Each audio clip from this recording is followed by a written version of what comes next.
அன்பர்களே, இன்று வெள்ளிக்கிழமை ஸ்ரீ தண்டேஸ்வரநல்லூர் ஸ்ரீ பேச்சியம்மன் திருக்கோவிலுக்கு செல்கிறோம். சிதம்பரம் காட்டுமன்னார் கோவில் பேருந்து சாலையில் 3 கிலோமீட்டர் தொலைவில் உள்ள ஸ்ரீ தண்டேஸ்வரநல்லூரில் இந்த கோவில் அமைந்துள்ளது. 300 ஆண்டுகளுக்கு முன்பு தில்லை வனப்பகுதியில் கம்பத்து வாய்க்கால் கரையில் அம்பாளின் சிலை கிடைத்தது. அந்த பகுதி மக்கள் ஒரு சிறு கொட்டகை அமைத்து பேச்சியம்மன் என பெயரிட்டு வழிபட்டு வந்தார்கள். ஆங்கிலேயர் கால நிலை அளவை பதிவேடுகளில் இந்த கோவில் பேச்சியம்மன் கோவில் என பதிவு பெற்றுள்ளது. பிற்காலத்திலே ஓடு வேய்ந்த கோவிலாக மாற்றப்பட்டு 2019 நூதன ஆலயம் அமைத்து கும்பாபிஷேகம் செய்தனர். கோவிலில் முதலில் மகாமண்டபம் உள்ளது. அதன் மேல் சுதையாலான நாகக்குடையின் கீழ் பேச்சியம்மனும் இருபுறம் சிம்மாசனமும் உள்ளன. உள்ளே திரிசூலம், பலிபீடம், சிம்மம், கொடிமரம் ஆகியவை உள்ளன.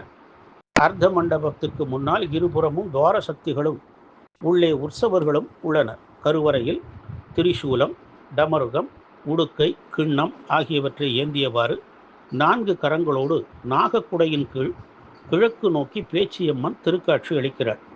கருவறை விமானத்தை சுதையாலான தெய்வ உருவங்கள் அலங்கரிக்கின்றன.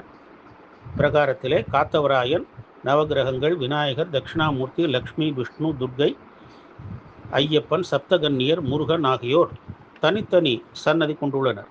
பேச்சு குறைபாடு உடைய குழந்தைகளுக்கு வெள்ளிக்கிழமையில் சிறப்பு பிரார்த்தனை நடைபெறுகிறது. பாலாபிஷேகம் செய்து வாழைப்பழம், நாட்டு சர்க்கரையையும் நிவேதனம் செய்து தருவார்கள். அவற்றை பிசைந்து அதனை குழந்தைகளின் நாக்கிலே தடவி விடுவர். இவ்வாறு 5 வெள்ளிக்கிழமைகள் செய்தால் குழந்தைகள் நன்கு பேசுவார்கள் என்பது ஐதீகம். அம்பாளின் அபிஷேக தீர்த்தத்தை பருகியும் தலையில் தெளித்து கொண்டும் வந்தால் அம்மை நோய் குணமாகி விடுமாம். அம்பாளுக்கு கொலுசு அணிவித்து வழிபட்டால் மகப்பேறு கிட்டிடும். தாலி போட்டு சார்த்தி வழிபட்டால் திருமணப்பேறு கிட்டிடும்.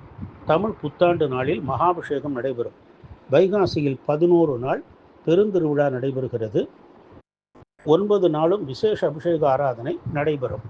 10ஆம் நாள் காலை ஆனந்தீஸ்வரர் குளத்திலிருந்து பூங்கரகம் பால்குடம் கட்டி வலம் வந்து கோவிலுக்கு வரும். பின் மகாபிஷேகம் நடைபெறும். மாலை புஷ்ப பல்லாக்கில் திருவீதி உலா நடைபெறும். ஆடி வெள்ளி, நவராத்திரி, தைப்பொங்கல், மாட்டுப்பொங்கல், மாசி மகம், பௌர்ணமி ஆகியவை இங்கு விழா நாட்கள். நோய் நொடிகளை நீக்கி நமக்கு ஆனந்த வாழ்வு அருளும் ஸ்ரீ தண்டேஸ்வரநல்லூர் பேச்சியம்மனை வழிபட்டு நல்லருள் பெறுவோமாக. ஓம் சக்தி, பராசக்தி.